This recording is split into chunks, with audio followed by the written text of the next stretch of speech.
Welcome, everyone, to the 79th Cannes Film Festival and Caring's Women in Motion Talks. Since 2015, this program has celebrated women in cinema both in front of and behind the camera. And this year, the Women in Motion honoree is one Miss Oscar-winning, Emmy Award-winning, the European Triple Crown winning, Julianne Moore. Congratulations.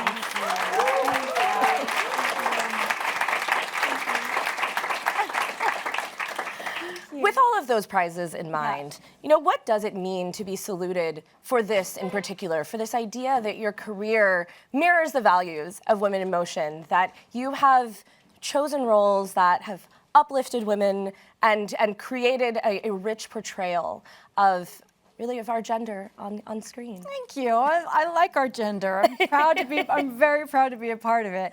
I mean, it's a thrill. It's such a tremendous honor and a thrill to be here and to be celebrated in this way. It's kind of, it's definitely surprising. I think when I always say that as an actor, you're part of a gig economy. Sure. You know, you're always kind of going from one job to the next job to the next job. So you're thinking about what's next always and not what's behind you, you know. And so when you realize that you're being celebrated or asked to speak about what's behind you, you turn around, you go like, wow, this is something that I've created or I've accumulated in my life. And so it's quite a, it's a nice point of reflection, and it's a wonderful honor. Was there anything in particular that stood out when you did reflect? Was it a role that sprang to mind, or what? Yeah, what was it? Oh my God, no. I mean, I was just talking to somebody about memory the other day. I did an interview with Don Cheadle, and we've been friends for 38 years. 38 years. And so we were kind of recollecting all of this stuff from our shared experience, and there were things where I had big holes. You know, he would remember things that I'd completely forgotten and vice versa. So I don't know, when I think about when I think about my experience, what I remember, honestly, what is the pleasure. Yeah. You know, that kept kind of moving me forward, that this idea that I really, really love what I did. You know, I love what I do. I always want to be in the doing of it. I'd rather be in the doing of it than even the talking about it, because you almost go into like a fugue state, I think, when you're working, where you're not quite sure what you're accessing. And so I like that feeling. I love the feeling of embodying people and telling these stories and feeling those feelings. And I think that that's what we want out of art. Yeah. You know, we want that feeling of emotion always. When did you first have that feeling? Was it when you were just in school learning to be an actor? Actually, I should say it like this. What was the first time you got that feeling on a set? Oh, well, I'm going to start with actually the first part of your question, which is when I first got that feeling. It was really when I started to read, when I learned to read. And it felt like it was such a point of feeling seen and of association that I got when I was in a book. And I felt like, wow, you know, it was sort of miraculous to feel seen in that way and to know that other people felt the same way, to the point that I really thought it was such an intimate thing to be writing a book. I'm like, how can people be exposing this about themselves, and how do they know this about me? And then you realize, of course, that it's really about the universality of human experience. And so when I found that I could take that feeling of reading a book and do it after school in the theater club, which is where, you know, that was, as a kid who was not sporty, I wasn't athletic, I didn't have, I couldn't, you know, I wasn't even good enough for the drill team or anything like that. You know, you ended up doing these plays, and it really was an extension of reading that brought me to it. Yes. Yeah. So then, you know, you do these plays, you become a professional actor. Yeah. You come to Cannes for the first time, I think with An Ideal Husband. Yeah. Yes. Yeah. So a very famous play that you've translated to film. Right. You know, what is it like to then, you know, transform and translate that feeling to what you bring to the screen? It's great. It's even better because, as everybody knows who works in film, it's a highly collaborative event. And I think that the experience of going from reading something, being in your head with something and feeling seen by an author or by a book, but taking that and going to like a physical place where there are other people who are collaborating with you, other actors, other storytellers, a director, a production designer, a costume designer, and it's literally an elaborate game of pretend. So everything that you do as a child that you absolutely adore, suddenly you're doing professionally with a bunch of other people who love to pretend too. But you're telling a story of what it means to be a human being, what it means to be alive. And it could be really, really funny, it could be real deeply sad, whatever it is that's deeply human. And so I found a way to take my childhood pastime, which was reading, and drag it into my adult life with other people who like to collaborate in that same way. So there really is nothing better. And then the thing about film is that you actually end up with an object. Yeah. You end up with this document that can last forever, which is kind of unbelievable, really. Let's actually talk about one of those documents. Yeah. One of those things that did last forever. Because last year I was sitting here with Nicole Kidman.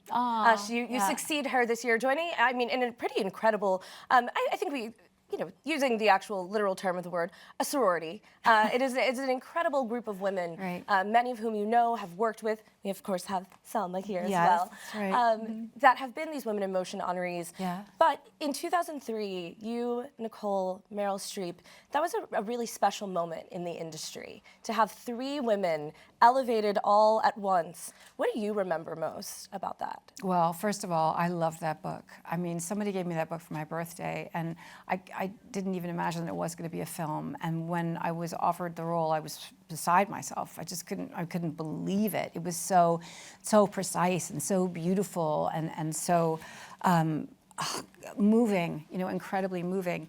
And then to be in the company of Meryl and Nicole, even though we never got to work together, that was the other thing. People were like, what was it like to be with these women? I'm like, we were in 3 separate movies.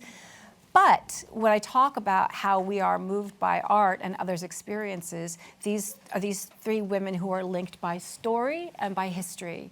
And so the association we have to one another in that film is one that I think all women feel when they look at other women's, or we hope we feel at other women's lived experience, or something that you've been told, or a family member's experience that you have kind of, been touched by.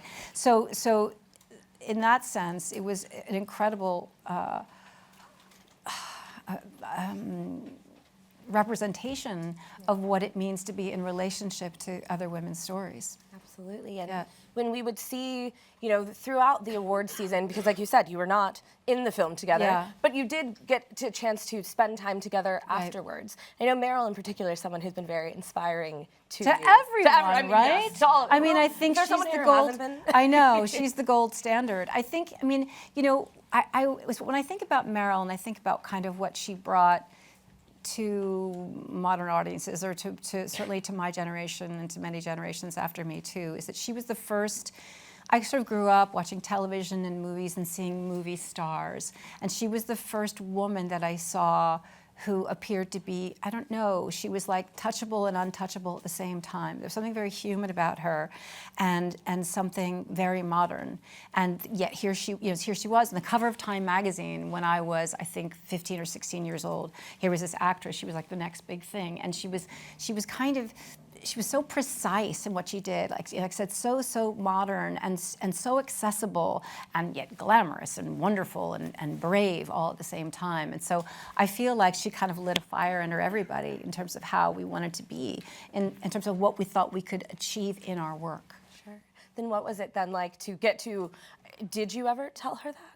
I don't know. I feel like, don't we always tell her that, Selma? Doesn't everybody always tell Meryl that kind of stuff? I go speechless. Yeah. I think I watch her sometimes go like, oh, well, oh, stop. Yes. She's so like, oh, whatever, but I think she's been remarkable in that she is so gracious about it, and she has been such a standard bearer, and I feel like I've burbled stuff like that at her a couple of times, many times.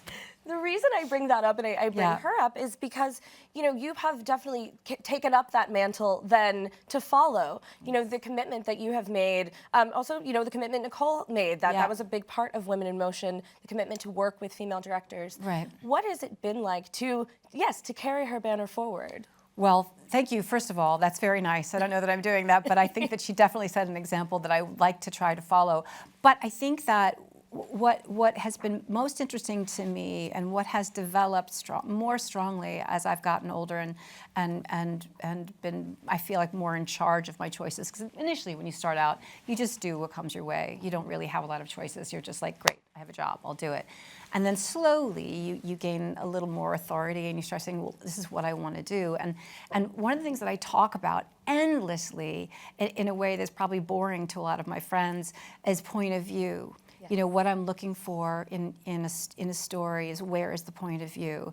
And I want it to be obvious, and I want my character's point of view to be represented. And I am also fine being in a story where it is not from my character's point of view. And I know where I am, and I know how I'm relating to maybe the main character or the director's kind of omniscience, right? Sure. I'm fine with that. But I want to be clear about whose story it is, how it's being told, and whether or not it's accurate. And I often find that there are places people kind of will skip that step. And I'm like, well, why does this character do that? And they'll be like, well, because she wants, she's the bad guy. And I said, well, why is she the bad guy? And they're like, well, because we need a villain in the thing. I said, but nobody's a villain and nobody's the bad guy, and everybody's always acting out of what they believe is true and right.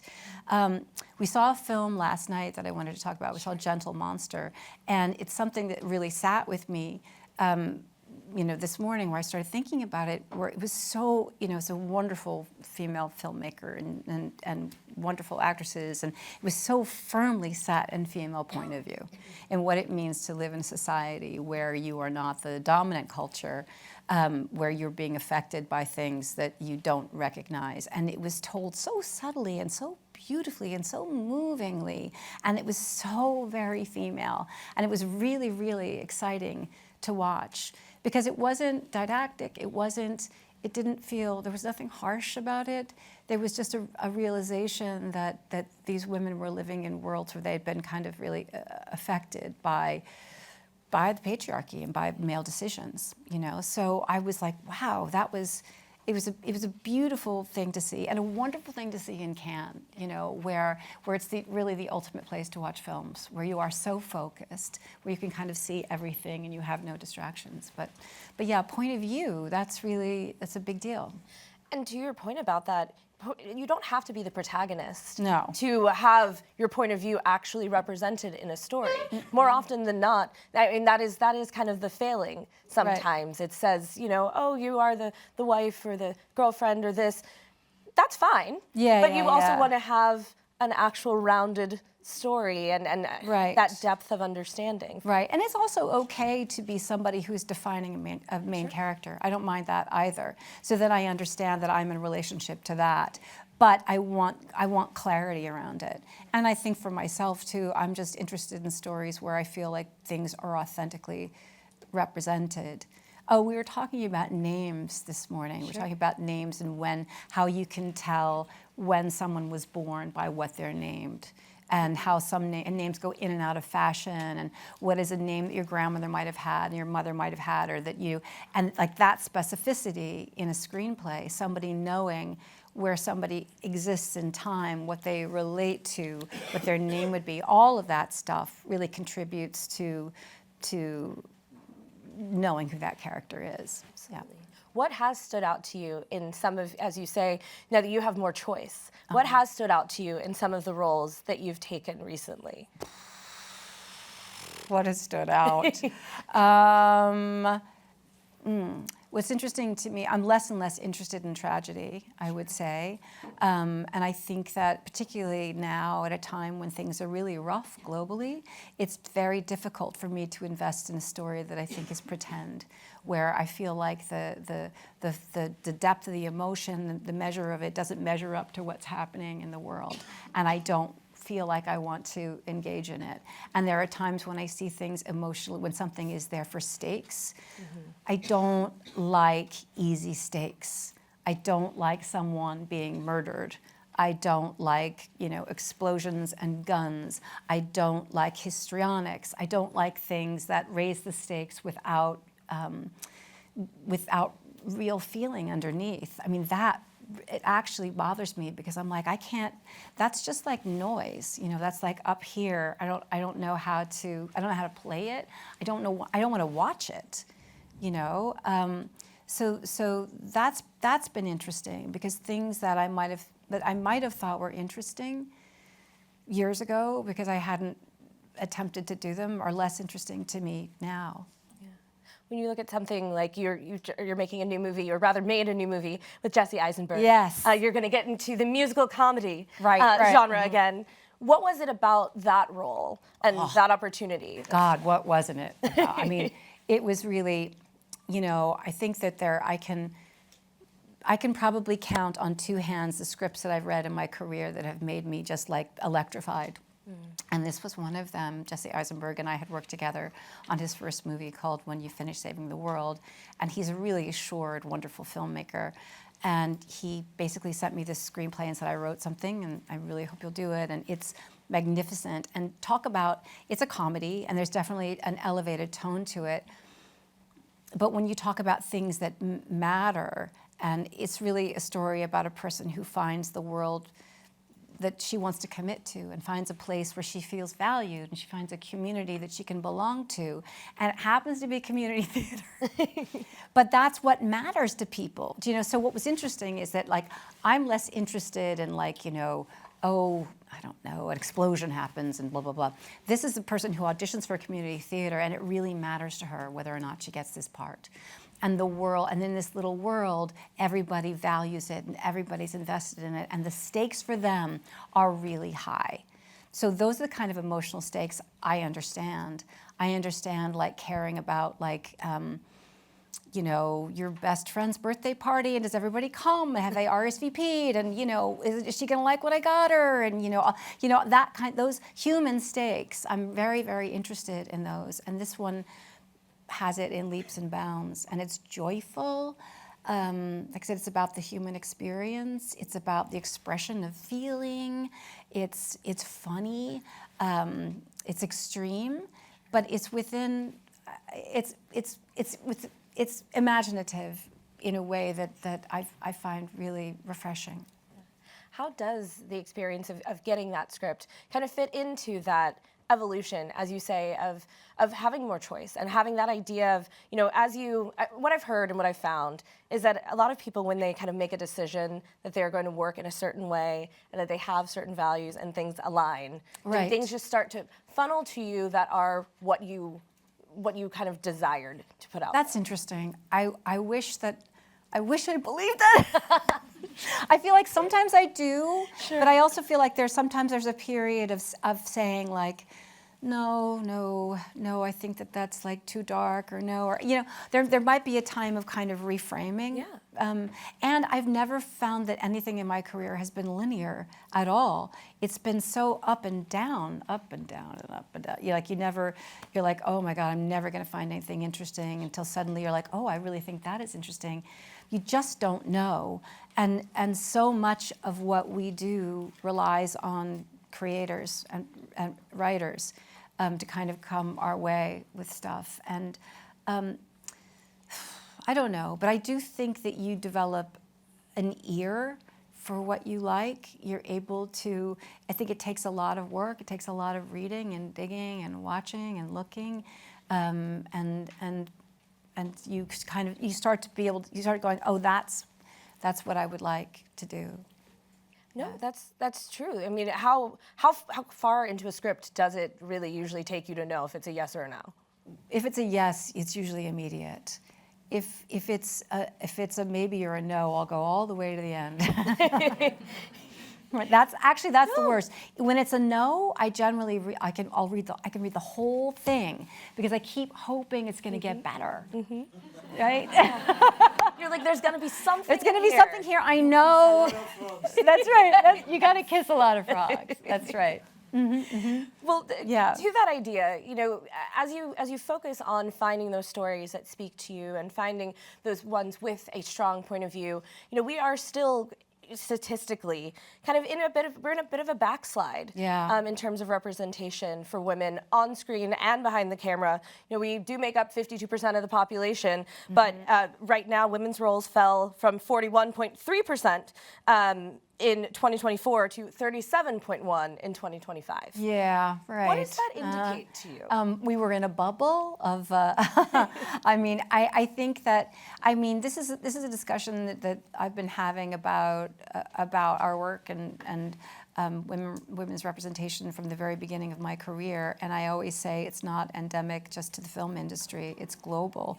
I mean, there's not representation in C-suites. There's not representation in media. There's not representation in higher education. There's, you know, so there are lots of places where we don't have the representation that we deserve. So I feel like it's a bigger problem. And how do you change that? I don't know. I mean, it's like, you know, how does a mouse get through a wall one bite at a time? You know, you do it slowly, steadily, mindfully, making choices, speaking up, using your privilege, hiring more, talking about alliances, changing things for us, I think, on set. I feel like women are each other's greatest allies, and that's like the secret sauce. It's like we are the ones that have each other's backs. We are the ones that hire each other. We are the ones that write stories about ourselves. So all of that, and that actually goes back to point of view too. It's like, who's telling that story? Whose point of view is it? Is it a female point of view? You know, so that's what you hope for. What does that look like for you in terms of the choices that you make? I know, for example, one thing, most of your team is made up of women. Yeah, actually, my entire team, with the exception of my publicity team, are female, and I think it has to do with who, you know, who's drawn to whom. Like, why are we together?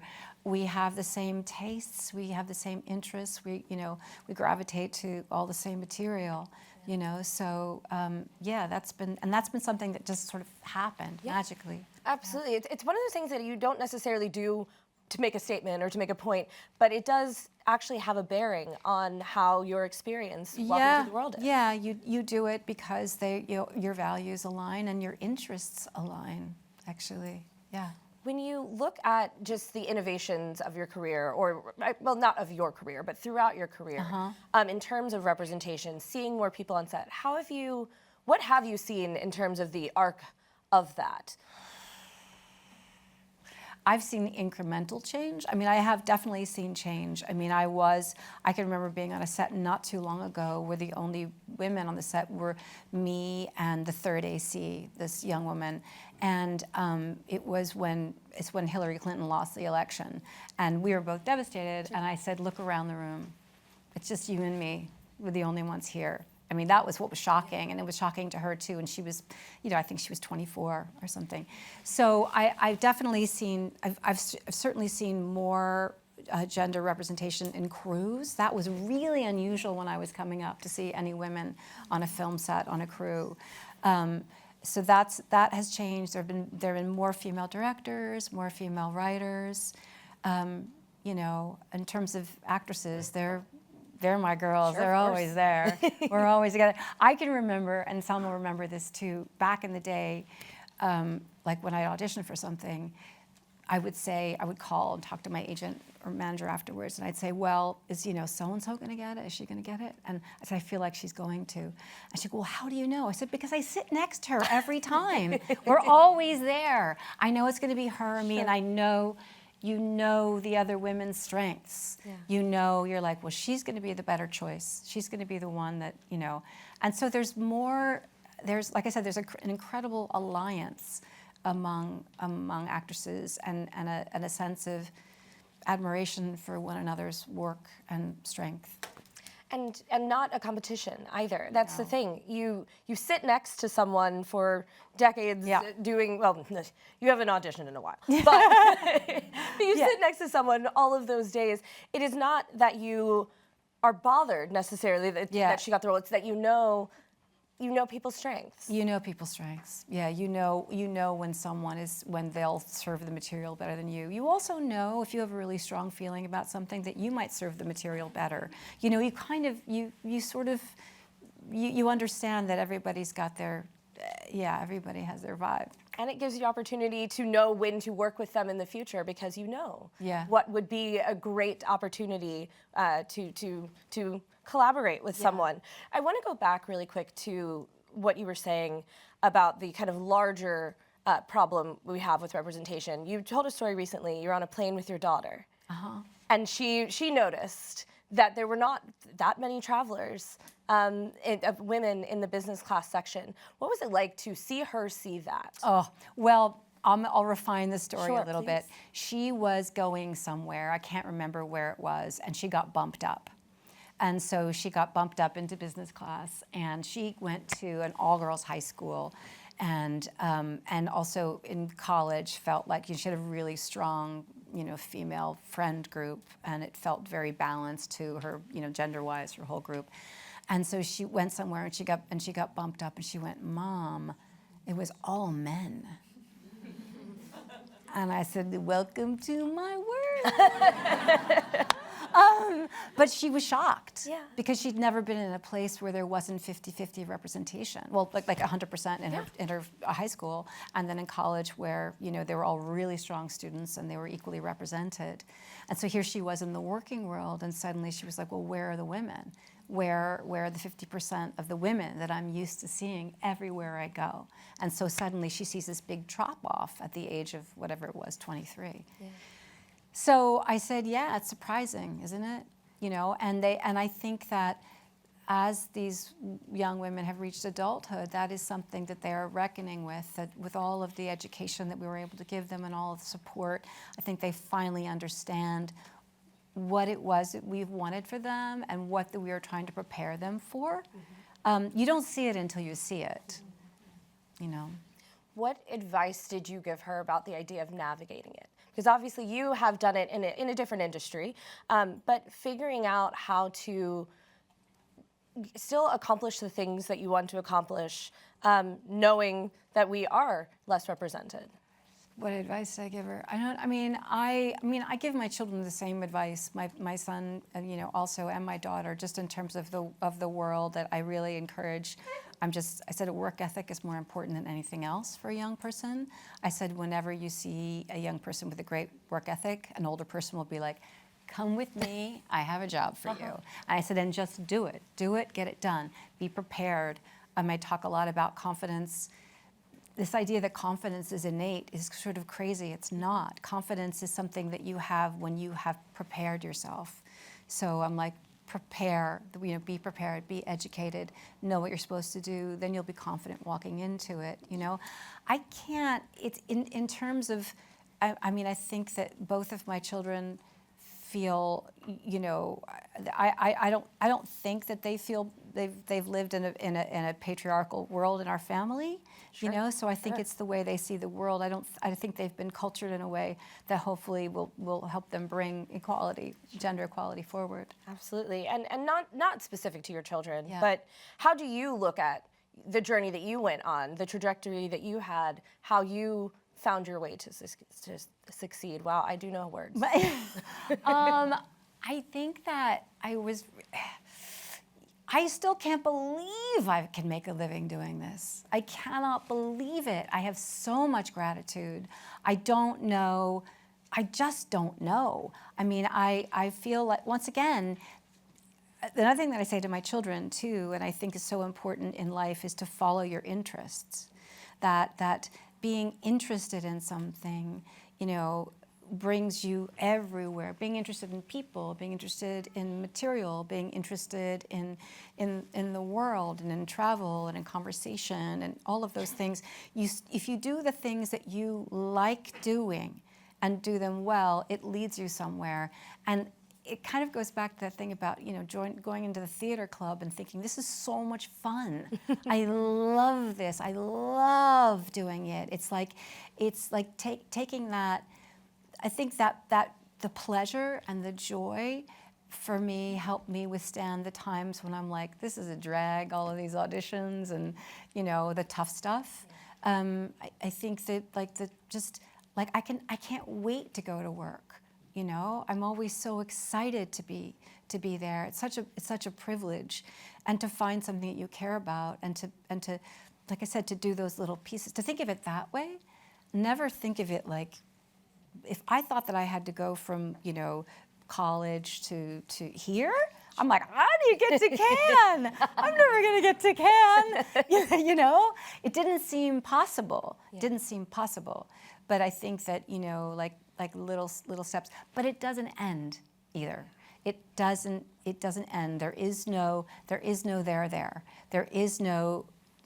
People are always asking each other, because we want to be, it's assured by the fact that there's some narrative to life, that there's a beginning and you go like this and then you're gonna wrap it up at some point. It's just not that way. You know, life is like, I always say it's like this. You just kind of keep going and going and going, and then one day it'll end. We don't know when, and we hope it's not anytime soon for us or our loved ones or anybody, frankly. But it's just like, you just kind of keep doing and keep being interested and keep connecting with people and keep finding things to do. I mean, I love to see the continued journey, the continued trajectory, and also the way so many things come full circle. I did want to ask real quick, you signed on as an executive producer last year of the now Oscar-winning documentary. They won the Oscar. live action short. Yeah. Two people exchanging Two people saliva. exchanging saliva, yeah. What was it about that experience of being able to support filmmakers that really stood out? It was real. I wanted to be an ally. It was a short that I saw. They are really accomplished filmmakers. It's a very imaginative, arrestingly shot film with wonderful performances. And I just met them for a coffee and talked about it, and then just said how much I liked their work. And they were looking for people to kind of guide them. I think they asked Isabelle Huppert as well, Yes. who is also, you know, I'm a major fan. She's a friend of mine. I love her. And so we were just there to be allies. And it was so great. It was such a great experience just to be able to talk to them, do a little bit of press, just support it, get it out there, just to make people pay attention to it. I just loved the experience of, it was also like not something where it was, I don't know, it was just, I just did it because out of pleasure, out of interest and out of pleasure, and because I wanted to support them. And they won an Oscar. That was great. And it's one of those, it's a pleasurable experience, Yeah. but it's also an example of the power that you have gained in this industry and wielding it with purpose. Thank you. I think that, as we all know, you know, we're living in an attention economy now where everybody's like, lights are flashing and things are going off, and people are like, look over here, look over here, look over here. And so if you have the ability to help something find a place in the culture, to draw attention to it, you know, it's nice to be able, it's very nice to be able to do that. To that idea of producing, I mentioned it to you backstage. Yeah. It is actually going to be the 15th anniversary of one film, Crazy Stupid Love. And you technically are having... For those who celebrate. For those who celebrate, Yeah. and you should. And you're having a pseudo reunion in a way with Emma. Emma Stone is producing that film that you worked on with Jesse Eisenberg. Right. What is it like to see where she has gotten to? Yeah, she's just an incredible talent, and was like from the minute that I met her. I mean, she's so lovely and wonderful and gifted and alive on screen. And like I said, she was in Crazy Stupid Love, and she's been so, you know, in all of the films that she's on subsequent to that. And now she and her husband Dave have started this production company, Fruit Tree. They've produced Jesse's first movie, and I guess the second one both. too. Yeah, and then this one as well. So I think they're doing great work, and they have wonderful taste, and it's marvelous to have a creative relationship with someone I've known for so long. I want to ask about that role in particular too, because it does speak to this really having a point of view. All of the characters, it's a great ensemble comedy, but I will always remember your performance in that film, and just, I don't know, just how I just truly, I just love it. That's so nice. but In what do Crazy you- Stupid Love. Well, you know, there was this one line in Crazy Stupid Love that I loved so much. I told Dan Fogelman because it was so specific. And it was this, you know, her marriage is breaking up. And she says to him, you know, that time that I told you I was working late, I went to see Twilight, and it was so good. And she starts to cry. But what Dan manages to say in that line is, I'm so unhappy in my marriage that I went to see a romantic film. But then I realized it's a film about vampires and teenagers, and it's not for me. And it's like, and what I'm really missing is my own marriage. Yeah. So, but he does it in that one line, and it's funny, you know? So when you think about something like that that resonates with people emotionally, because it's moving and it's human, but it's specific. It's really, really specific about relationships and what people want. So I'm always, so even when people talk about something funny, like, you know, what's a funny line? I'm like, well, what does it mean? Like, why is it resonant? Why do you remember it forever? Because it's really saying something so much deeper, like you said, about the human experience. Yeah. And we just so appreciate you continuing to bring us these roles that examine those depths. You know, we can't give you enough awards, honors. The trophy case will just break. Actually, I will ask you one last question about awards. Yeah. Of course, winning the Oscar for Still Alice. What do you remember of that day? You know what I remember? I remember somebody saying to me, and I wish I could remember who it was, well, you're going to win the Oscar tonight, or else it's going to be the biggest upset of all time. And I thought, I don't want to be the biggest upset of all time. You know, I was like, literally, I don't know who it was. It was also Eddie Murphy came over. That was pretty awesome. That was really awesome. But, you know, because we were in the front row, and he just came over and introduced himself, and my husband almost died because he's a huge Eddie Murphy fan. But it was like I don't know. It was I couldn't believe it. You know, I couldn't believe that it happened, and I feel so lucky. And I still don't understand the upset. The upset? Well, because I had won everything, right? So he was like, he was basically saying that you're going to win tonight, but if you lose, it'll be the biggest upset. Because it was like, so if you lose, no. It was sort of like, it was like betting on a horse. It's like, what a thing to say to somebody. Like these are the odds. They'd been that way the whole season. So if I lost, my God, if you put money on, you know, whatever. So that was, yeah. No, I'm glad you clarified. Yeah, because it is a shocking thing for someone to just throw that out to you. I wish I could remember who said that. Because I was like, oh no. Yeah. And I remember I was last too. Yes. It was like, you know, that thing, you don't know what the order's going to be. And I was sitting there, and then I was like, oh, I'm last. Oh. And you have to sit through the whole ceremony with the anxiety. Yeah. And then you deliver a gorgeous speech. Thank you. And get to take that little guy home with you.